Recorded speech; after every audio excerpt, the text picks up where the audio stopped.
Hello, welcome to episode number, hey, what episode is this? 49. 49. Welcome to episode number 49 of CXOTalk. I am Michael Krigsman, and I am here with my co-host, Mr. Vala Offshore. Vala? Michael, great seeing you. It's good to see you as well. And we have a wonderful guest, Tim Weaver, who is the CIO of the Dannon company. Hey, Tim. Hi, Michael. Hi, Vala. How are you today? We're doing great. So, Vala, we've updated our website, and we now have a nomination form. So folks out there can go to the website and click nominate and recommend guests. Fantastic, fantastic. I know we've had an opportunity to talk to a few VCs, and we're looking to get some great, exciting startup CEOs to come on the show and talk to us about emerging trends and their companies and innovation. So look forward to having those nomination forms filled out. Definitely. And also subscribe to our newsletter. That's new too. Absolutely. You know, it's worth subscribing. Anyway, we should dive in. You want to start? No, go ahead, please. Oh, okay. So Tim, thank you for joining us. Sure. Without further ado. So you are the CIO of Dannon, which is a subsidiary of Danone. Yep, that's correct. Danone is a French company with subsidiaries all over the world, and Dannon is our U.S. yogurt subsidiary. So tell us about Dannon. How big is the company? What do you guys actually do? I know you make yogurt, but I'm sure there's more involved than just what sits on the shelf. There's something behind it. And very briefly, tell us about your personal background so we have some context. Sure. So Dannon's a great company. We're bringing health through food with our yogurt products. We manufacture about 230,000 cups of yogurt every hour. So we're very excited that we bring really healthy products. Yogurt's a terrifically nutrient-rich, food item to as many consumers as possible. So I've been with Dannon for about 2.5 years now. Prior to Dannon, I was with Red Bull Energy Drink for about 12 years, bringing energy to as many people as possible. Served in various roles prior to my CEO role here at Dannon while I was at Red Bull, setting up and running their U.S. IT organization. Then I ran the global SAP implementation practice based out of Austria.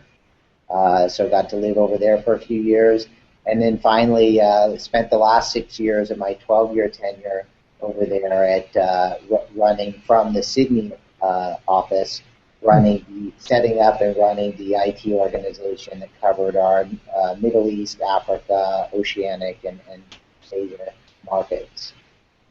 Can you talk a little bit about your IT organization and the size of the group and some of the projects and the makeup of IT? I read 6 million yogurts consumed a day, so obviously massive channel, great distribution, and a great company. So love to hear about the IT group itself. Sure. So we have a very strong central IT function that's managed out of Paris. So a lot of our core solutions are actually hosted out of a data center in France and managed through the organization in Paris in combination with some critical business partners, including IBM and Accenture. Locally within the North America market, my organization actually runs IT for not just Dannon, but for all of the Danone portfolio companies that are based here in the U.S. and Canada. So that includes our great organic Stonyfield line of products company, the Evian water line, which is a premium water that everybody knows and loves, terrific product.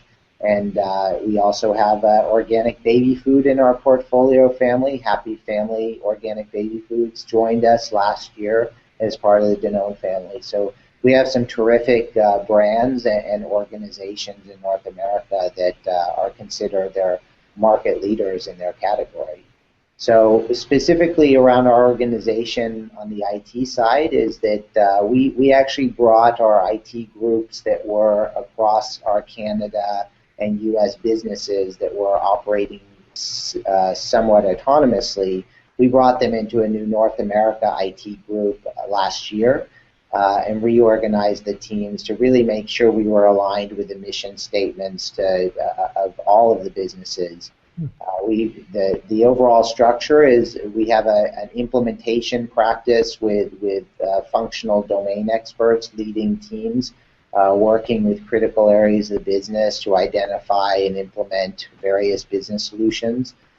We have an operations team that implements or provides all of the support for our production environment, both business applications and the traditional IT infrastructure.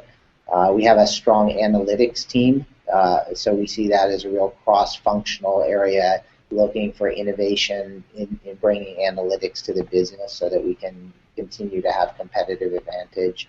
And then we have the traditional functions like governance and the technology. So Tim, you must have a large supply chain, and you have a huge distribution channel. So what is the role of IT in coordinating that supply chain, the production, and then that enormous channel?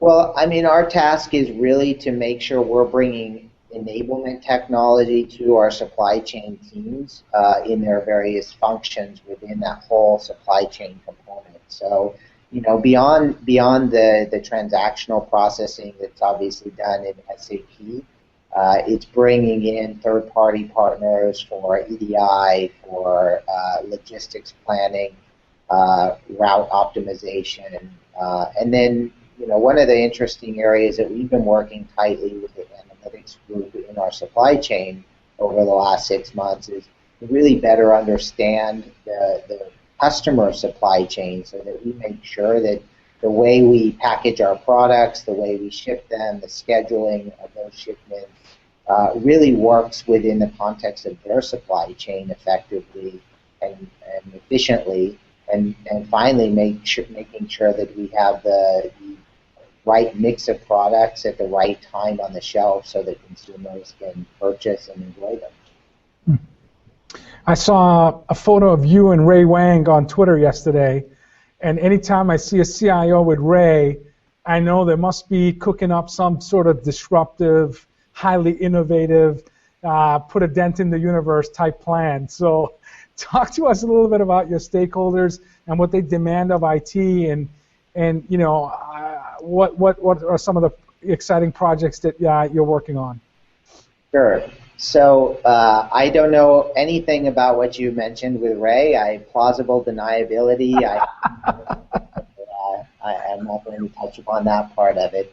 But you know, we really see ourselves as you know, not a kind of service department or function to the overall business, but really working together. I mean, where we see our role on the IT side is you know, identifying and bringing technology to the equation in the various business areas. So, you know, as I outlined with supply chain, working heavily with them on bringing new innovation around analytics and the data management platforms that we see, you know, coming onto the market in the SaaS model.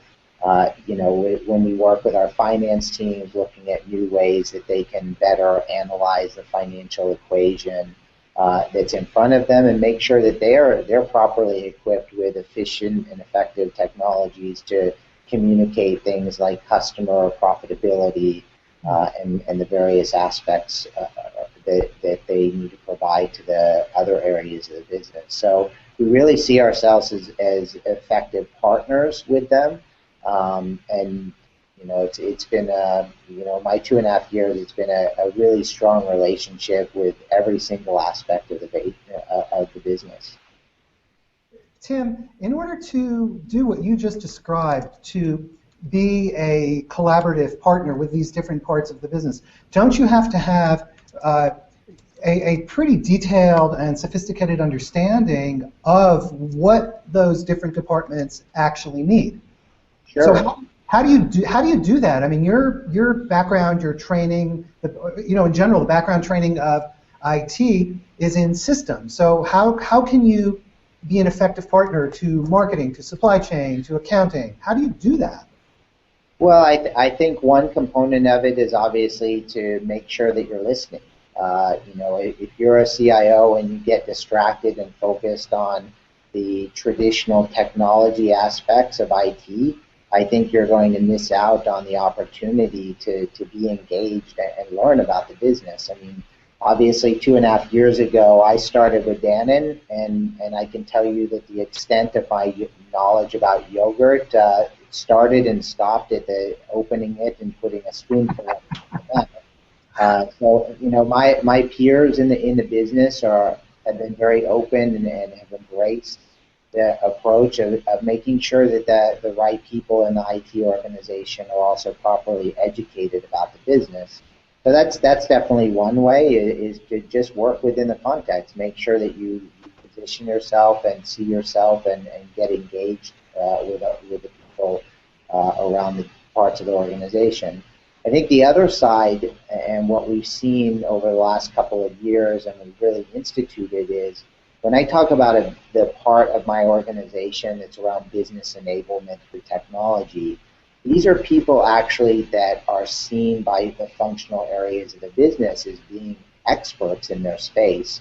So we've been on a journey for the last couple of years around really bringing our sales planning and execution processes to not just a best practice, but an innovation leader in that space. And the person in my team who runs that, from the IT side, is considered as much of an expert about sales planning and execution as the sales planning and execution team themselves when it comes to certain elements.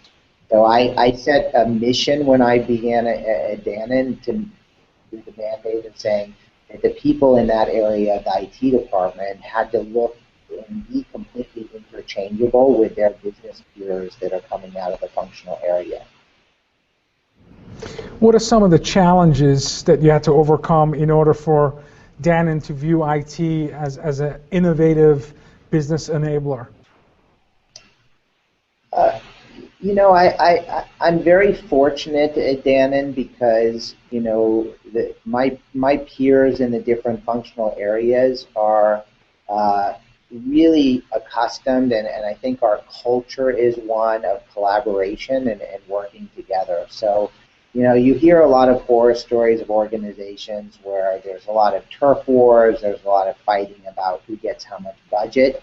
And the way we really tackle it is that we stay focused on what our mission is. And our mission is to bring health through food. And the way we do that is collaboratively and together, defining plans and executing on them as best we can to make sure that we're getting those healthy items out to the grocery stores and into consumers' hands. So I don't see IT as being kind of outside the wall of, say, our yogurt business. I see us as having a seat at the table, and we're as committed to that mission and selling as much yogurt as I would say our sales teams are.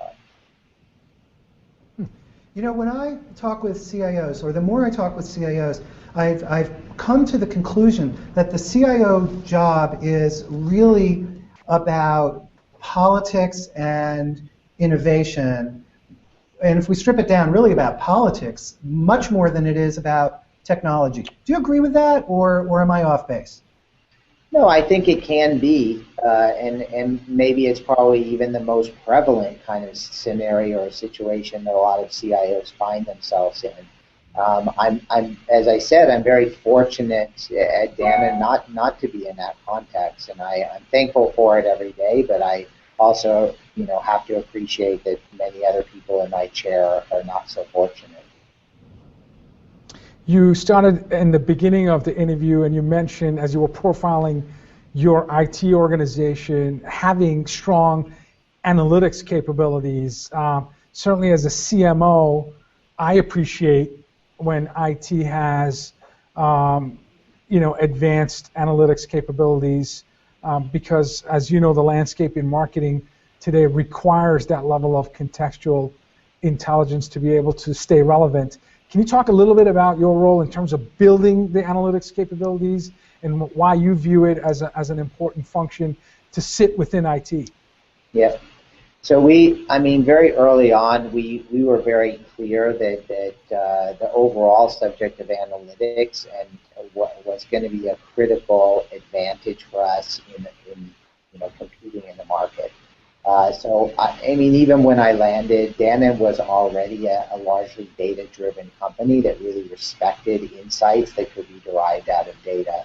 And what I would say is that we weren't always so good from the technology side at providing, the platforms and tools to leverage those capabilities. And many of the functional areas, they were going out to the market and securing those things themselves. Where we're at today is we're on a journey. We haven't solved that problem internally, and IT, I would say, is still in its infancy at Dannon as to how we provide effective technology to some of the areas of the business. Marketing is one of them. They still heavily rely on our agency engagements and third parties to do a lot of their analytics. But we're building for the future. So we're building that partnership with them. We're building an architecture that we've shared with them, that they've embraced, they're very excited about. And the next stage for us is to drive adoption through that so that they can begin to derive value. But I think in our specific case, the first step was to just admit that the approach we were taking historically was not going to be the most effective one to drive the strategy of utilizing analytics effectively forward. We're starting to get some questions from Twitter, and we have some very good ones. So let's jump there. We have a question from Zachary Jeans, who asks, can you give us an example of how the Internet of Things might be used at Dannon? Oh, wow.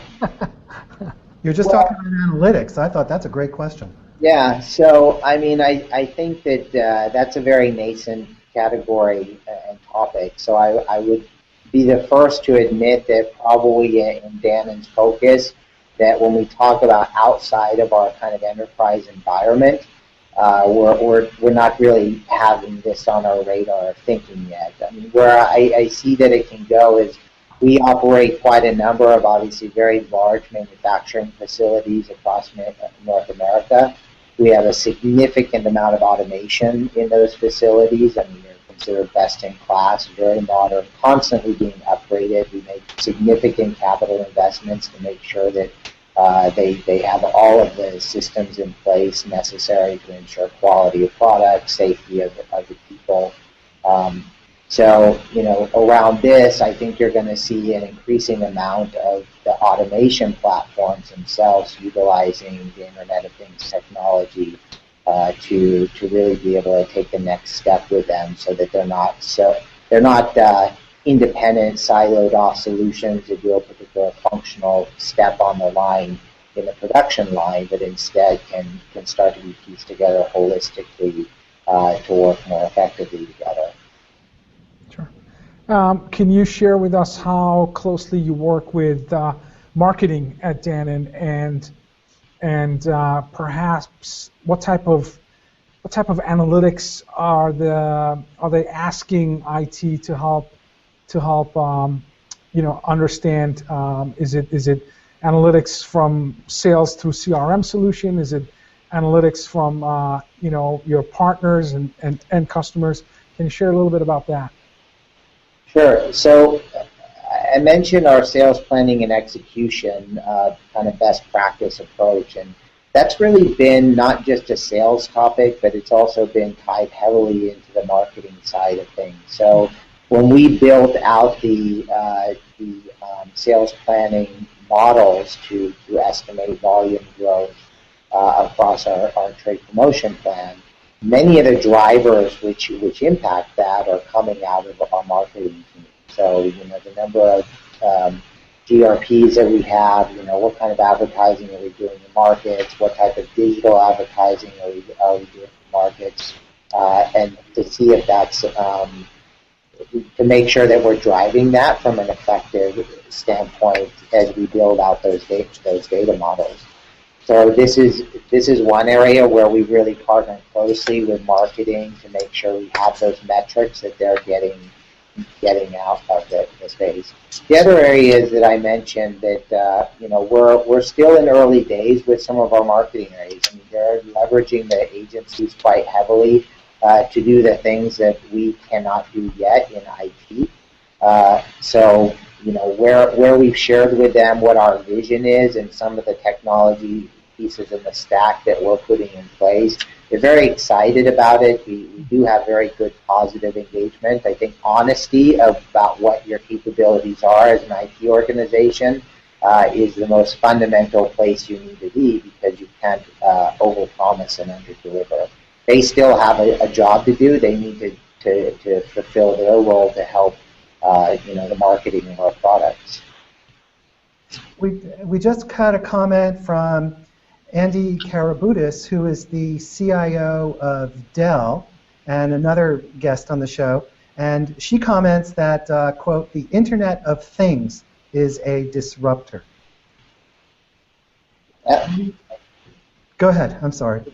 No, I agree with that sentiment. I mean, it will be interesting to see the timing of that disruption and where that disruption occurs. And we have another question from Twitter from Christopher Kelly, who asks, how do analytics tie into demographics and digital strategy? Good question.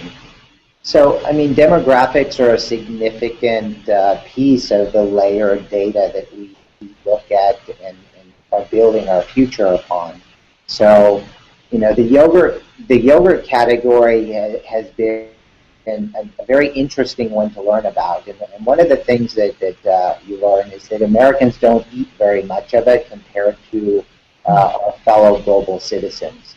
So we have a metric where Americans eat on average per capita about 4 pounds of yogurt per year, whereas even just to the north in Canada, our fellow North Americans are eating at about 14 pounds per year. Wow. So the dietary habits of Americans are undergoing a dramatic shift right now. Health consciousness is much more prevalent.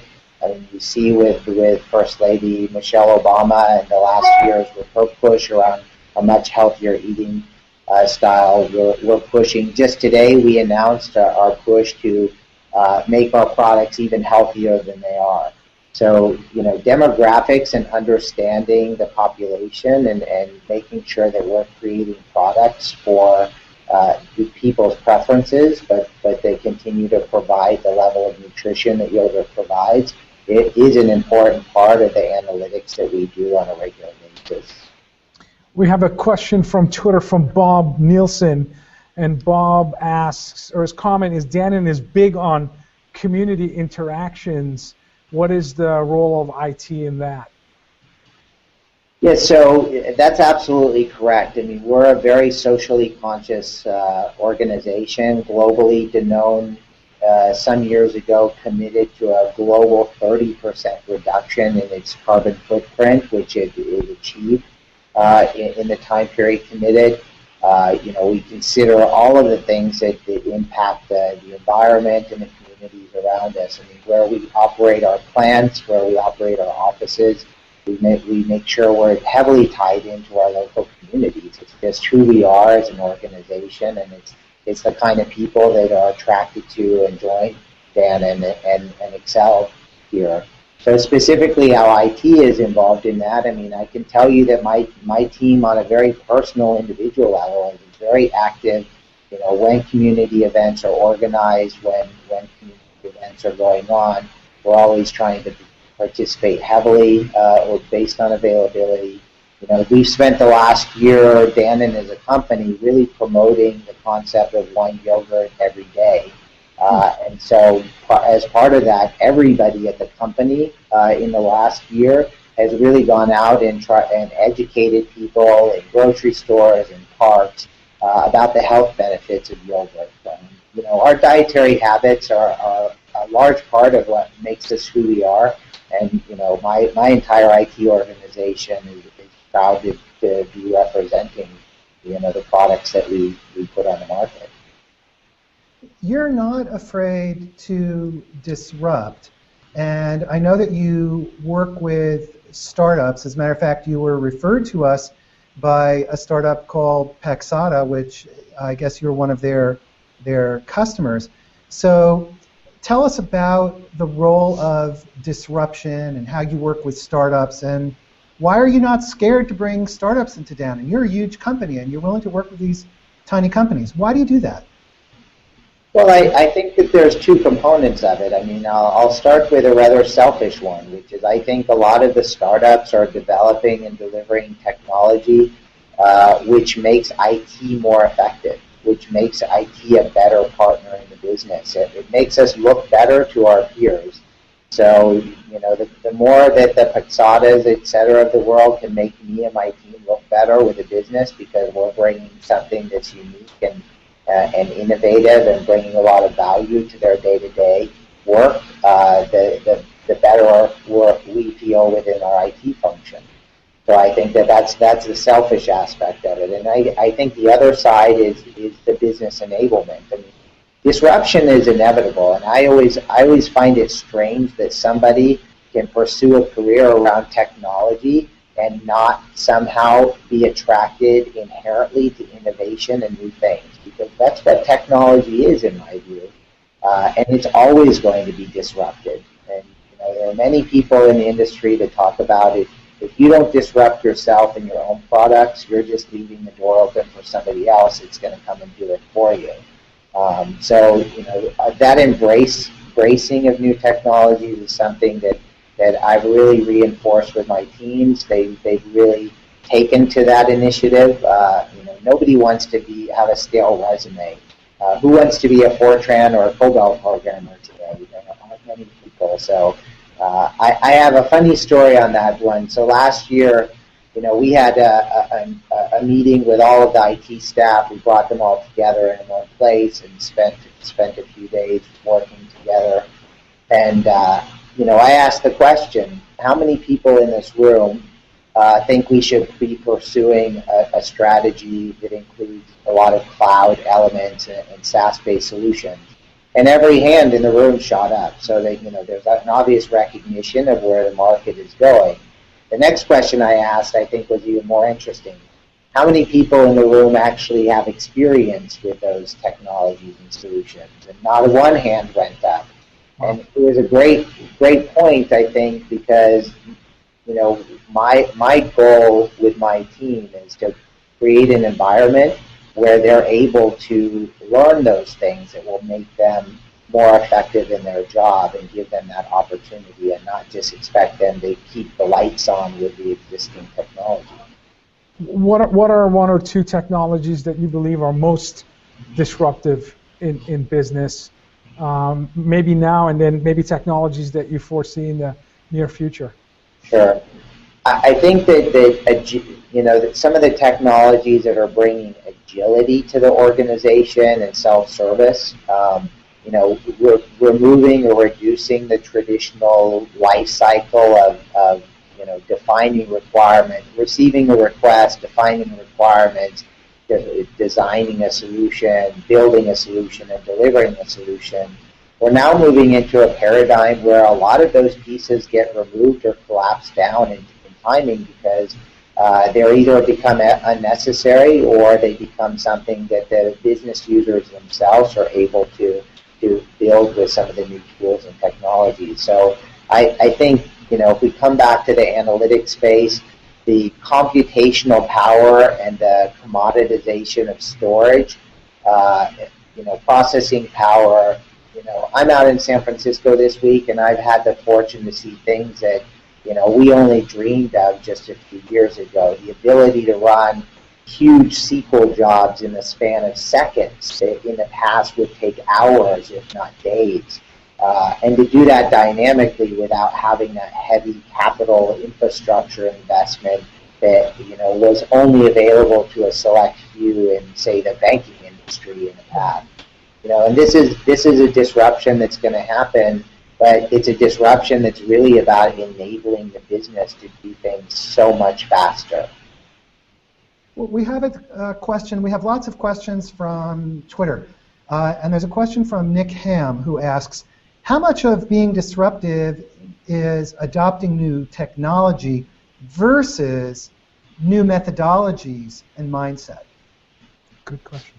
Yeah, it's a very good question, and I think they go hand in hand, because if you take the methodology, for example, that I had just mentioned, which is you have a request from somebody on the business side, you design a solution, you develop it, you deliver it back to them, you kind of go through that iterative process over time as adjustments need to be made.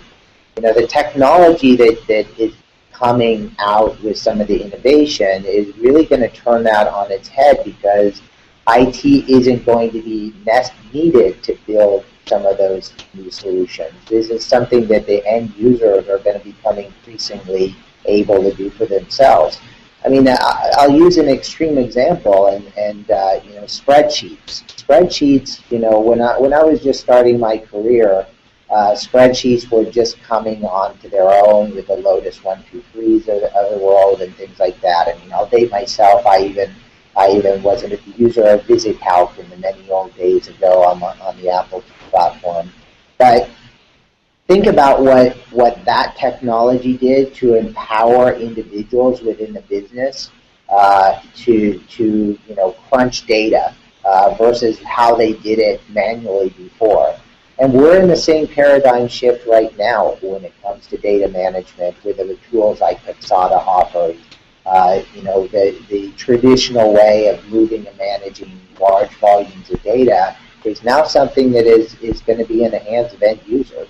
So that methodology that was in the past is going to get turned upside down. So IT needs to evolve and adapt to that new model and make sure that they understand their role in the new paradigm. How do you research what could potentially be transformative, disruptive technology? You work with startups, but where do they approach you on a regular basis, and you're just open-minded CIO and you're always willing to listen to what the companies have to say, or do you have a peer network where you bounce ideas and determine where the best value may come from? I think our audience would be interested in knowing how does an innovative CIO keep up with all of the incredible velocity of innovation today? Sure, and I think it's an interesting question that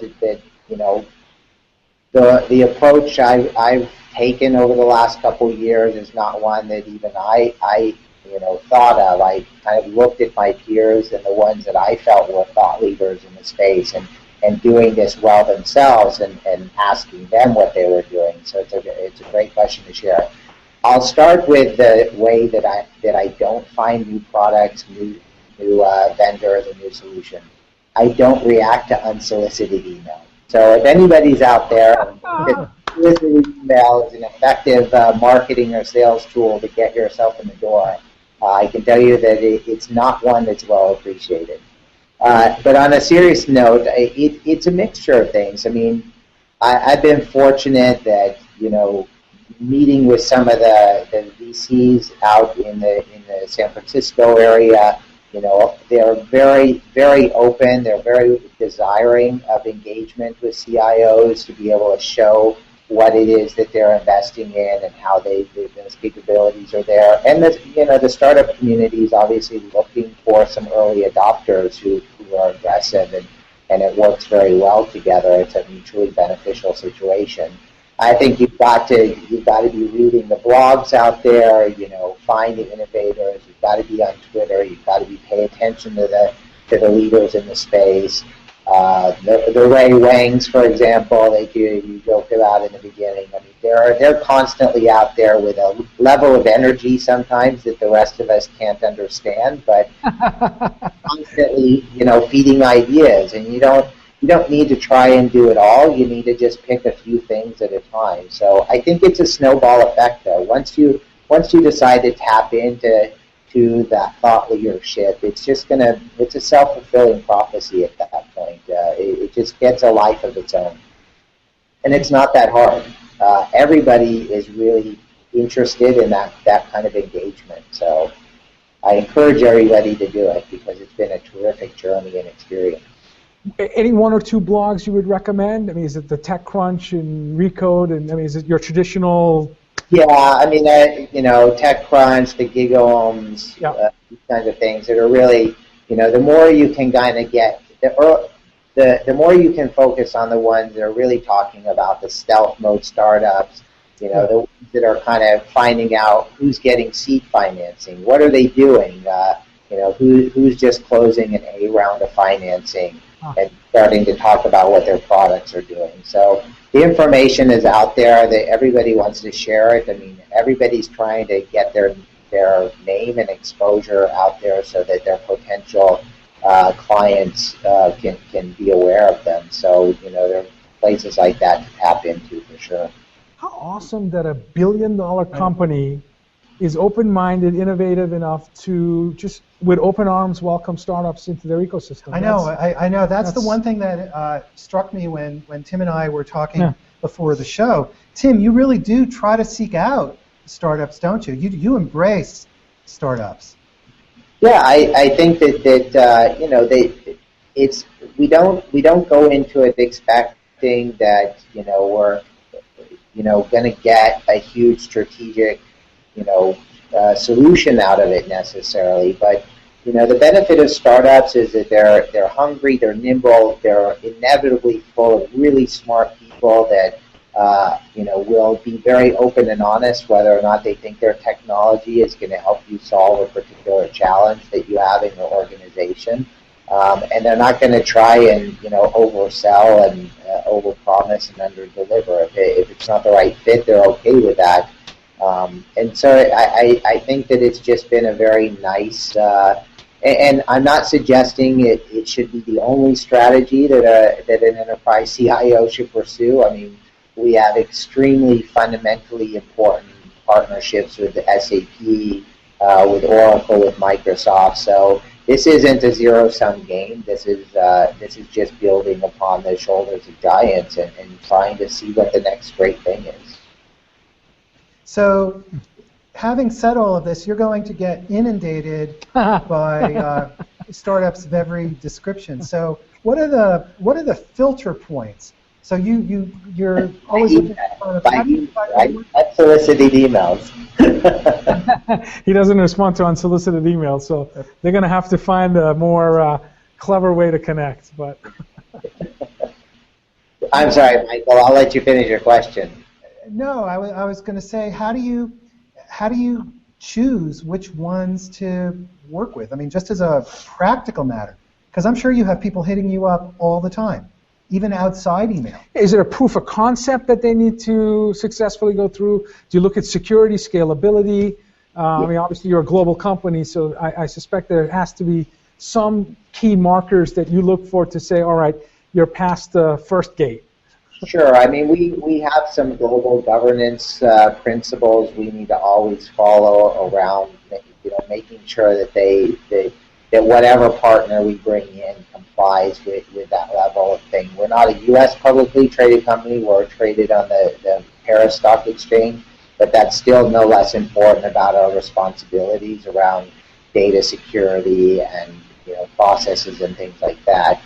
What I would say as to how we select them versus which ones we don't select is the first thing is it's got to be a problem in front of us. I mean, the way we came at the data and the analytics topic is really not one around trying to buy a shoe and fit it on the foot. It was that we needed to do something in that area And so that's why we went out and sought companies that were doing things in that space.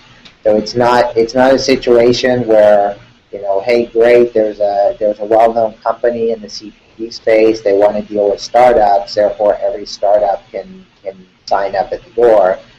We have to keep it limited. We're not out there talking to more and working with more than a few at a time on very specific business objectives. And that's how we keep ourselves focused. So we're not an incubator or a VC evaluation firm or anything like that. We're a yogurt business, and that's everything we do needs to be about producing and distributing and selling yogurt. So the whole notion of startups and the startup ecosystem, to what extent are you involved in the startup ecosystem, talking with VCs to understand from them, or do you get the information directly when startups contact you or through the press? It can start in a number of places. I mean, if I go back 2 years ago, it obviously started in the press and then reaching out and building it. It's a networking opportunity. It's as I mentioned, nobody tries to overpromise something, but they may say, hey, we don't do that, or that's not our niche, or that's not what we're focused on. But hey, there's another firm over here that is trying to do that. So it's in many ways, a close-knit community of people who know each other across both the VC and the startup field. People that are doing true innovation, and why I think Silicon Valley is such a special place is that, it's highly fostered in the Silicon Valley. So they know each other. They very likely worked on other startups together with the critical people. So just getting yourself into that network and just, asking people, putting the problem in front of certain people, and if they don't know where to steer you, they at least might know somebody else who might know. As you're sharing your experience and lessons learned with us, CIO Magazine is sharing some of your thoughts, and of course that's a prominent magazine for CIOs. So, what advice do you have for CIOs who are trying to create a value proposition where the IT is not looked upon as just a cost center, but really a line of business that's there to grow the business, delight customers, and improve the overall brand of the company? What's one or two pieces of advice you would give to fellow CIOs? I think the very number one thing, and I think it's going to sound very obvious, and it is obvious, and it's one we typically forget, is make sure that you're articulating that desire to have IT fit that role with your peers in the business. If you're not comfortable going to the CMO, if you're not comfortable talking to the head of sales or even the CEO about the aspirations that you have for IT and where you want to make sure IT is fitting, they're not going to know that you're willing to be part of the success of the organization, and you can very easily fall back into that service delivery role. So I think just articulating that desire and even making the request to them to help you get there and achieve that. And people are amazingly supportive when they hear that from you. I mean, I think that they've been wanting to hear that from CIOs for a long time, and they hear it a lot from a lot of CIOs, and those CIOs tend to be very successful and have their seat at the table.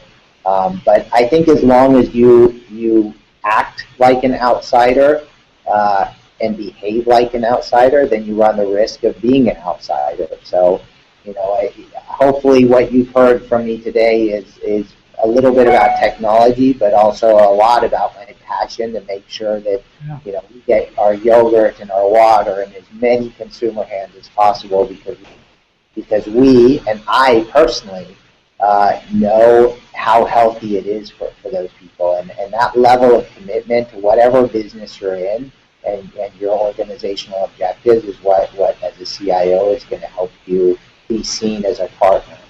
I think that the other part is that you need to execute effectively, and you need to really come in, and when you discuss ideas, whether it's one that you're pitching in a particular area, or just understanding what direction certain the business needs to go, and coming with an effective solution, as quickly as possible and at the right level of quality, is one that you can never get away from. We all have to do our job ultimately well.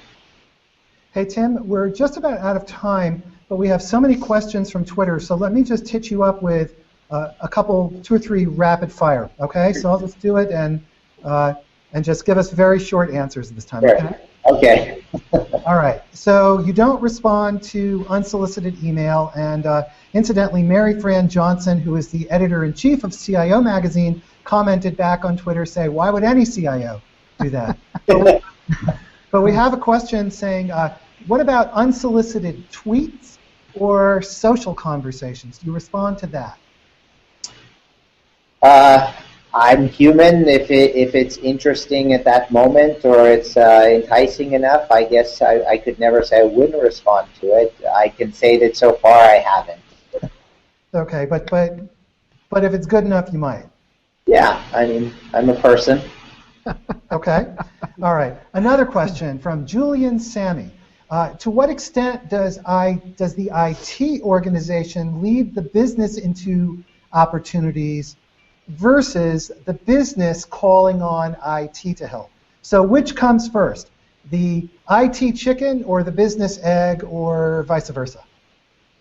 I think that those are 2 equally possible ways. I mean, you can be an innovator and introduce things. You can be requested to innovate and find some innovation.